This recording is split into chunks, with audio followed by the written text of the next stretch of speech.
Hi folks, welcome to my channel the average dermadoc. ఇక మొదలెడదామా? Laser hair removal. దీనికి US FDA 1995లో approval ఇచ్చింది. అంటే వెరీ రీసెంట్గా 30 years బ్యాక్. అసలు ఎందుకు ఒకళ్ళు హెయిర్ని రిమూవ్ చేయాలనుకుంటారు? Hair at unwanted areas is a common and distressing aesthetic problem for both మెన్కి ఫిమేల్కి కూడా. Hence, they will seek for removal. Laser hair reduction has become one of the most popular cosmetic procedure. ఇక్కడ cosmetic అనే వర్డ్కి aesthetic అనే వర్డ్కి difference ఏంటి? ఈ రెండు కూడా రిలేటెడ్ టు బ్యూటీ. ఈ రెండింటిని ఇంటర్చేంజబుల్లీ వాడచ్చు. ఏదైనా ప్రొసీజర్ హెల్త్ రిలేటెడ్కి యూస్ చేస్తే దాన్ని థెరప్యూటిక్ ప్రొసీజర్ అంటాం. అదే బ్యూటీ ఇష్యూస్కి యూస్ చేస్తే దాన్ని కాస్మెటిక్ అని కానీ ఎస్థెటిక్ ప్రొసీజర్ అని కానీ రెండిట్లో ఏదన్నా అనొచ్చు. Coming to laser hair removal, ఇది ఎందుకు ఇంత పాపులర్ అయిందంటే బికాస్ ఆఫ్ ద అడ్వాంటేజెస్. ఏవేవి ఉన్నాయి? First most important, permanent hair reduction. దీనికి మీనింగ్ ఏంటంటే reduction in the number of hair from their pre existing density. Already ఉన్న డెన్సిటీతో పోలిస్తే తగ్గుతుందే కానీ కంప్లీట్గా హెయిర్ రిమూవ్ అయిపోతుందని కాదు, మళ్ళీ హెయిర్ రీగ్రో అవ్వదు అన్న గ్యారంటీ కూడా లేదు. సో దానికి డెఫినేషన్ ఇది, permanent hair reduction. Minimal or no down time, అంటే ప్రొసీజర్ అయిన వెంటనే ఎవరన్నా సరే వాళ్ళ పని వాళ్ళు రెజ్యూమ్ చేసుకోవచ్చు, రెస్ట్ తీసుకోవాల్సిన అవసరం లేదు. దాన్నే నో డౌన్ టైం అని అంటాం. No discomfort, no complications after procedure, quick coverage of large body area. In laser hair removal, the pigment melanin in hair present in outer root sheath, shaft and bulb. దీన్ని బట్టి మనం ఏమర్థం చేసుకోవచ్చు? Hair is not uniformly pigmented because melanin is not present uniformly in the entire hair. It is present only in outer root sheath, shaft and bulb. So ఈ regions కి melanin colour ని ఇస్తుంది. This melanin is used as a chromophore. ఒకవేళ type of melanin కనుక pheomelanin అయితే skin type 1, 2, 3 వాళ్ళలో ఉంటుంది. It will give red and blonde colour to the hair. This is called light hair. If the skin type is eumelanin,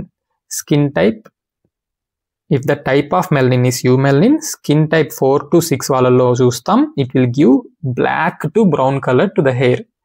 దాన్ని మనం dark hair అని అంటాం. Light హెయిర్కి అయితే అలెగ్జాండ్రేట్ లేజర్, డార్క్ హెయిర్ అయితే diode and ND YAG laser.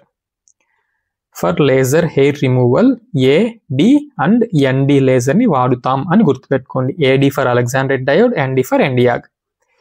ఒకవేళ హెయిర్లో అసలు మెలనిన్నే లేదు, హెయిర్ వైట్గా కానీ గ్రేగా కానీ ఉంటుంది, సో ఇలాంటి హెయిర్కి మనం ఎలాంటి లేజర్ని వాడలేం. There is no laser for white and grey hair. Common sense, because no chromophore to target, that is nothing but melanin. Lasers target dark hair well and hair in early anagen phase. ఎందుకు? Because of more melanin. Percentage of anagen hair in different body parts. స్కాల్ప్లో అయితే 85% anagen hair ఉంటుంది, బియర్డ్లో 70, ముస్టేచ్లో 65, axilla and ప్యూబిస్లో 30, arms and లెగ్స్లో 20%. ఇక్కడ మనం క్లియర్గా చూడొచ్చు percentage of anagen hair. Total 100% of the hair ఉన్నవన్నీ అనాజన్ ఫేస్లో లేవు. సో సింగిల్ సెషన్లో మనం అన్ని హెయిర్స్ని టార్గెట్ చేయలేం. Common sense, multiple sessions are required for laser hair removal. ఇక్కడ స్కాల్ప్లో కనుక ఫుల్ హెయిర్ ఉంటే మెన్ ఫీమేల్ ఇద్దరు కూడా హ్యాపీయే. ఇంకా స్కాల్ప్లో కాకుండా బాడీ పార్ట్స్లో ఎక్కడ హెయిర్ ఉన్నా సరే ఫిమేల్స్కి అయితే అది డిస్ట్రెస్సింగ్ అండ్ ఇరిటేటింగ్ ప్రాబ్లం. అదే మెన్లో అయితే బియర్డ్ కానీ ముస్టేచ్ కానీ కరెక్ట్గా టైంకి రాకపోతే వాళ్ళు ఎగ్జాక్ట్గా ఇలా ఫీల్ అవుతారు. నా ఫ్రెండ్స్ అందరికీ కరెక్ట్ టైంకి బియర్డ్ ముస్టేచ్ వచ్చి షో ఆఫ్ చేస్తున్నారు, నాకెందుకు ఇంకా రాలేదు అని. సో దీన్ని బట్టి మనకి ఏమర్థమైంది? ఫిమేల్స్ మోస్ట్ ఆఫెన్ కామన్గా లేజర్ హెయిర్ రిమూవ్ చేసుకోవడానికి వస్తారు. Except over scalp area, remaining body మీద ఉండే ఏ హెయిర్నైనా రిమూవ్ చేసుకోవడానికి ఫిమేల్స్ మోస్ట్ కామన్గా వస్తారు. ఇక్కడ మీరు telogen duration decides interval between each session అని గుర్తుపెట్టుకోండి చాలు. ఈ నెంబర్ ఏం అవసరం లేదు. మల్టిపుల్ సెషన్స్ ఎందుకో తెలుసు. ఈచ్ సెషన్కి ఇంటర్వెల్ని డిసైడ్ చేసేది ఏది? Telogen duration. Coming to indications, hypertrichosis, hirsutism, hidradenitis suppurativa, HHH. ఈ పదం వినంగానే most of the boys nostalgic feel అవ్వచ్చు. HHH. Pilonidal sinus, pseudofolliculitis barbae or pubis. Coming to contra indications, specific to LHR. Specific అంటే దీనికి మాత్రమే ఇవన్నీ contra indications. Remaining general contra indications ఏ laser వాడినా కామన్ అదన్నిటికీ. వ్యాక్సింగ్, ట్యానింగ్, ట్వీజింగ్, ఎలక్ట్రోలైసిస్ ఇవి కనుక చేసుకుని ఉంటే రీసెంట్గా, ట్యాన్ అయ్యి ఉంటే రీసెంట్గా, wait for 1 month. Bleaching, depilatory creams, wait for 15 days. Deep chemical peel and dermabrasion. వీటి వల్ల ఆల్రెడీ ఇన్ఫ్లమేషన్తో ఉంటారు వాళ్ళు, రీసెంట్గా ఇన్ఫ్లమేషన్కి గురై ఉంటారు. మళ్ళీ లేజర్ హెయిర్ రిడక్షన్ వాడితే ఇంకా ఇన్ఫ్లమేషన్ పెరిగి పోస్ట్ ఇన్ఫ్లమేటరీ హైపర్ పిగ్మెంటేషన్ వచ్చే ఛాన్సెస్ ఉన్నాయి. Coming to pre procedure workup, assess type of skin, hair colour, coarseness and density, CCD.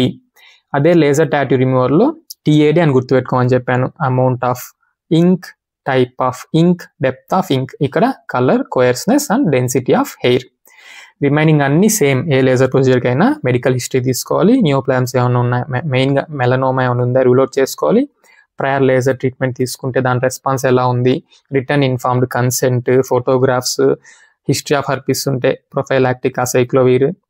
ప్రతి ఒక్కరికి లేజర్ రూమ్లో ఎంతమంది ఉంటే అంతమందికి wavelength specific protective eyewear, surgical masks. Laser hair రిడక్షన్లో మెయిన్గా first shave the hair, remove any jewellery, topical EMLA, eutectic mixture of local anaesthesia ఒకవేళ అవసరం అయితే, పెయిన్ కనుక కంప్లైంట్ చేస్తే patient. Cleanse the skin with a non alcoholic wipe, cover tattoo or permanent makeup and keep the tip of the probe 1 inch away. Tattoo కనుక మన treating ఏరియాలో ఉంటే care తీసుకొని దాన్ని కవర్ చేసేసి అసలు ప్రోబ్ దాని దగ్గరికి పోకుండా 1 inch అవే డిస్టెన్స్ మెయింటైన్ చేయాలి. ఎందుకు? To avoid full thickness burns over tattoo. Apply clear colourless cooling gel. అదే లేజర్ టాటూ రిమూవల్ అయితే డిఫరెంట్ లేజర్ వాడతాం కాబట్టి, ఇక్కడ వేరే లేజర్ కాబట్టి we have to cover the tattoo. Clear colourless gel ఎందుకు అప్లై చేయాలి? Prior to the treatment, to protect epidermis. After treatment ఎందుకు కూలింగ్ చేయాలి ట్రీటింగ్ ఏరియాని? దీన్నే మనం పోస్ట్ ట్రీట్మెంట్ కూలింగ్ అంటాం. To prevent post inflammatory hyper pigmentation. ఏమన్నా రెసిడ్యువల్ హీట్ ఇంకా మిగిలిపోయి ఉంటే మనం కూల్ చేయడం వల్ల ఆ ఎఫెక్ట్ తగ్గి కొలెటరల్ డ్యామేజ్ కూడా తగ్గుతుంది. Obviously post inflammatory hyper pigmentation chances తగ్గుతాయి. So pre and post treatment cooling is important. Coming to technique, hold the handpiece perpendicular to the skin, ensuring the entire tip in contact with skin firmly. Laser tattoo రిమూవల్లో కొంచెం distance maintain చేస్తాం, స్కిన్ని ఆనిచ్చి పెట్టం ఫర్మ్గా.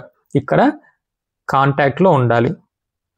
20% overlap is allowed. Tattoo removal ఏమో just 10% overlap, ఇక్కడ 20%. ఎందుకు? To avoid skipping areas. ఏ ఏరియాని కూడా స్కిప్ చేయకుండా కవర్ చేయడానికి. వై?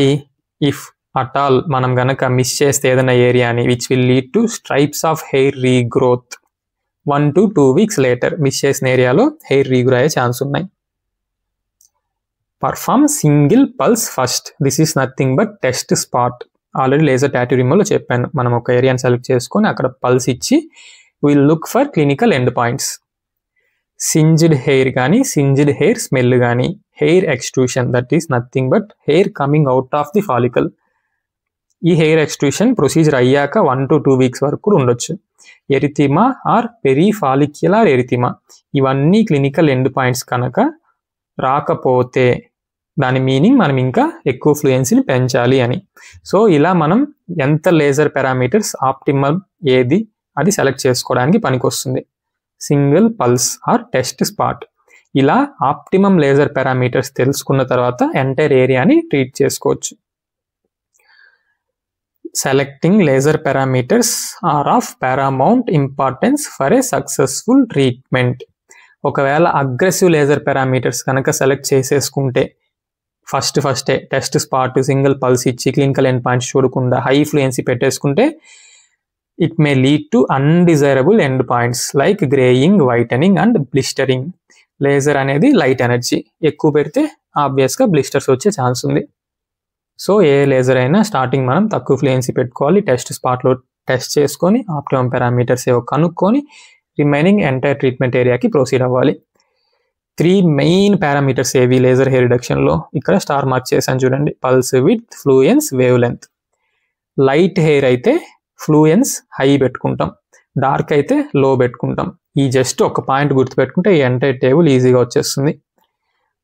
మిగిలినవన్నీ ఎగ్జాక్ట్ ఆపోజిట్. ఇక్కడ హై ఉందే small wave length, less spot size, short width. ఇక్కడ లో ఉందే long pulse width, big wave length, more spot size. Simple concept. Fluence is inversely proportional to wave length and spot size. Wave length కనుక పెద్దదిగా ఉంటే depth of penetration ఎక్కువ ఉంటుంది. Spot size కూడా పెద్దది పెట్టుకున్నాం అంటే డెప్త్ ఆఫ్ పెనట్రేషన్ ఎక్కువ ఉంటుంది. Exact opposite. ఫ్లూయెన్స్ ఎక్కువ ఉందంటే సూపర్ఫిషియల్గానే ఉంటుంది డెప్త్ ఆఫ్ పెనట్రేషన్, ఎక్కువ ఎనర్జీ అంతా అక్కడే కాన్సన్ట్రేట్ అయి ఉంటుంది. పల్స్ విడ్త్ అంటే nothing but duration of the pulse. Coming to frequency, repetition rate. Pulses యొక్క రిపిటీషన్ రేట్ ఎక్కువ ఉంటే it will allow quick hand movement, hence reducing the treating time. తొందరగా ట్రీట్మెంట్ ఇచ్చేసేయచ్చు, ఫాస్ట్గా హ్యాండ్ మూవ్మెంట్ చేసేసి ఎక్కువ పల్సెస్ ఫ్రీక్వెన్సీ ఉండడం వల్ల. Coming to number of sessions, 5 to 7. Already చెప్పా, మల్టిపుల్ సెషన్స్ అవసరం పడుతుంది with gap between each session. For face 1 to 1.5 months, upper body 2 to 2.5 months, lower body 3 months. ఫేస్కి అయితే 1 month, అప్పర్ బాడీకి అయితే 2 months, లోయర్ బాడీకి అయితే 3 months. Face, upper body, lower body 1, 2, 3 months respectively. ఒక్కొక్క సెషన్లో 15 to 30% ఆఫ్ హెయిర్ మాత్రమే తగ్గుతుంది. Coming to mechanism of action. Main selective photo thermolysis. Thermal relaxation time అంటే time taken to dissipate 63% of its peak temperature by target chromo 4. So ఈ thermal relaxation టైంని బట్టి మనం pulse width equal to or less than thermal relaxation time పెట్టుకొని స్పెసిఫిక్గా టార్గెట్ని destroy చేస్తాం. ఇది లేజర్ టాటూ రిమూవల్కి మెయిన్ ప్రిన్సిపల్ కూడా ఇదే, thermal relaxation time. But in laser hair removal extension to the thermal relaxation time అని ఇంకొక కాన్సెప్ట్ ఉంది. అది లేజర్ టాటూ రిమూవల్కి ఉండదు, ఎందుకంటే అక్కడ క్రోమో 4 ఇంక్ పార్టికలే, టార్గెట్ ఇంక్ పార్టికలే, డిస్ట్రాయ్ చేస్తే క్లియర్. కానీ ఇక్కడ మాత్రం క్లియర్గా అయినండి, laser hair removal chromo 4 melanin in hair and the target are not same, they have a distance, hence pulse width should be kept more than the thermal relaxation time of melanin in hair. Why?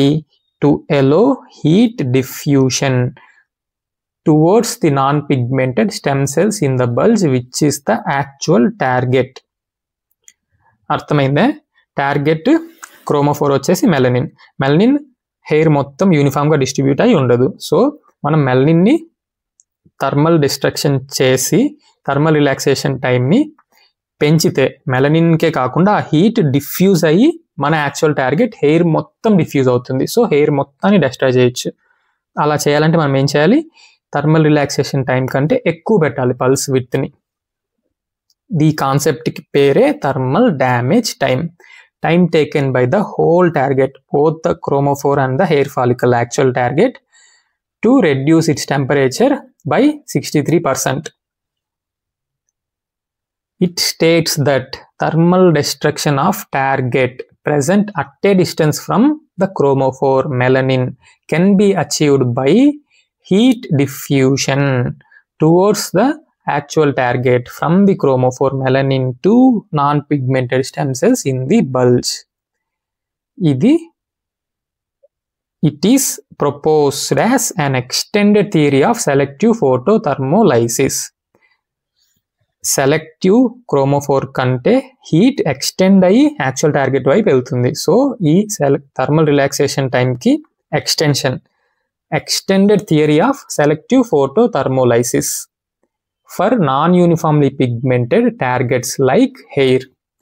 So ఇలా యూనిఫామ్గా pigmented కాని structures హెయిర్కి extra concept thermal damage time అనేది use చేసి మనం entire టార్గెట్ని destroy చేస్తాం. ఒకే ఒక పదం మీరు గుర్తుపెట్టుకోవాల్సింది థర్మల్ డ్యామేజ్ టైం అంటే హీట్ డిఫ్యూషన్. అలా జరగాలంటే పల్స్ విడ్త్ని ఎక్కువ పెడితే ముందు మెలనిన్ హీట్ ఎక్కి డెస్ట్రాయ్ అయిపోయి ఇంకా హీట్ ఎక్కువ పెట్టాం కాబట్టి దాని థర్మల్ రిలాక్సేషన్ టైం కంటే డిఫ్యూజ్ అయ్యి మన టార్గెట్ మొత్తం రీచ్ అయ్యి మొత్తం హెయిర్ ఫాలికల్ డెస్ట్రాయ్ అయిపోతుంది. క్లియర్? రెండు కాన్సెప్ట్స్, థర్మల్ రిలాక్సేషన్ టైం ఒకటి, థర్మల్ డ్యామేజ్ టైం ఒకటి. టాటూ రిమూవల్ అయితే simple, only thermal relaxation time చాలు. Coming to complications. అసలు కాంప్లికేషన్సే ఉండవు అని కేజీఎఫ్ తాతలాగా ఎలివేట్ చేసావు ఇంట్రోలో అని మీరు అడగొచ్చు. కానీ నేను అక్కడ నో కాంప్లికేషన్స్ అని మాత్రమే రాయలేదు. First minimal or no complications అని రాశాను. కాంప్లికేషన్స్ రేరే, కానీ వస్తే మినిమల్గానే రావచ్చు. అవేంటి? జనరల్గా అన్ని లేజర్స్లో ఉండే కాంప్లికేషన్స్ ఎలాగో వస్తుంది ఏ లేజర్కైనా. Reactivation of herpes, transient urticaria, milia, blisters, hyper or hypo pigmentation, scarring, keloid, textural changes, petechiae, purpura, erythema, dermal atrophy, wound infections, delay in wound healing. ఇవన్నీ కామన్గా కళ్ళు మూసుకొని ఏ లేజర్ అడిగినా ఎగ్జామ్లో రాసేయచ్చు. జనరల్ కాంప్లికేషన్స్, ఎక్కడ లైట్ ఎనర్జీని వాడతామో అక్కడంతా ఇవి రావచ్చు. Coming to specific complications of laser hair reduction, చాలా రేర్గానే వస్తుంది, సేఫే, నో ప్రాబ్లం. వస్తే ఇవి రావచ్చు. Stimulation of long fine hair growth, metamorphosis of vellus hair to terminal hair, acneiform eruptions, folliculitis, హెయిర్కి సంబంధించింది కాబట్టి హెయిర్ దగ్గర వచ్చే infection folliculitis, acneiform eruptions, hair వైట్గా అయిపోతే ల్యూకోట్రైకియా, టెంపరీ అవ్వచ్చు, పర్మనెంట్ ల్యూకోట్రైకియా రావచ్చు, pruritus pain, erythema, oedema, burning and urticaria. Post operative care, erythema, oedema resolve అయిపోద్ది, నో ప్రాబ్లం. ఐస్ ప్యాక్స్తో 1% hydrocortisone cream 2 to 3 times per day apply చేయొచ్చు until it resolves. యూజువల్గా 4 to 5 daysలో resolve అయిపోద్ది. ఒకవేళ ఎరిథిమా కనుక persist అయితే longer time, it indicates increase in risk of post inflammatory hyper pigmentation. Sun protection common sense, obviously a laser treatment చేస్తున్నా ముందు priming చేసుకుంటాం. Laser sessions అన్నీ అయిపోయే వరకు sun protection compulsory. Why? To reduce the risk of post inflammatory hyper pigmentation. పేషెంట్కి ఈ advice ఇవ్వకుండా ఎండలోకి పంపారంటే మొత్తానికి హైపర్ పిగ్మెంటేషన్ వచ్చేస్తుంది, పోస్ట్ ఇన్ఫ్లమేటరీ. సింజ్డ్ హెయిర్ని వైప్ ఆఫ్ చేసేయచ్చు వెట్ క్లాత్తో. పీసీటీ, ఇంకా పెయిన్ ఏమైనా ఉంటే పోస్ట్ ఆపరేటివ్గా 3 days వరకు పెట్టుకోవచ్చు. ఛానల్ పేరు గుర్తుందిగా, the average dermadoc. Like, share, subscribe చేయడం మాత్రం మర్చిపోకండి. Thank you. Hasta la Vista, దస్విధాన్య.